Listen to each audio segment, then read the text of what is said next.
सध्या राज्यात लाडकी बहीण योजनेमुळे राज्यातील महिला वर्ग खुश आहे, पण दुसरीकडे राज्याच्या ग्रामीण भागात मात्र भीक नको पण कुत्रावर अशी द्विधा मनस्थिती महिलांची झालेली आहे। याला कारण सुद्धा तसेच असून राज्यातील ग्रामीण भागातील महिलांची बँक खाती आजही सहकारी बँका व महाराष्ट्र बँकेत असून योजनेचा लाभ मिळालेल्या 70% बँक महिलांची खाती महाराष्ट्र बँकेत आहे। गेले 4 दिवस राजगुरुनगर शहरातील महाराष्ट्र बँकेत प्रचंड गर्दी अनुभवायला मिळत असून तालुक्याच्या ग्रामीण भागातील व शहर भागातील महिला वर्गाला मात्र प्रचंड तणावातून सामोरे जायला लागत आहे। कारण ऊन पावसाच्या या वातावरणात महिला वर्गाला रांगेत उभे राहून पासबुक प्रिंट करण्याकरता निदान 2-2 तास उभे राहावे लागत असून त्यानंतर मात्र बँकेचे सर्व्हर डाऊन असून आपणास नंतर पासबुक प्रिंट करून मिळेल असे उत्तर मिळत आहे।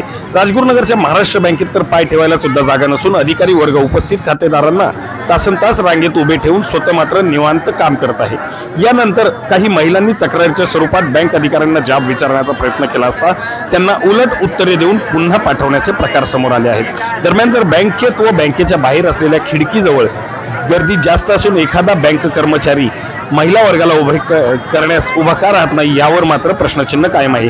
या घटनेमुळे सदर योजनेमुळे पुढील काही दिवस ब्रांच मॅनेजरनी आणखीन 2 बँक कर्मचारी बँकेबाहेर बसून लोकांना सुविधा द्यावी, अन्यथा आम्ही आंदोलन करू शकतो अशी प्रतिक्रिया काही महिलांनी दिली। फोकस महाराष्ट्रासाठी राजगुरुनगरहून सिद्धेश कर्नावट।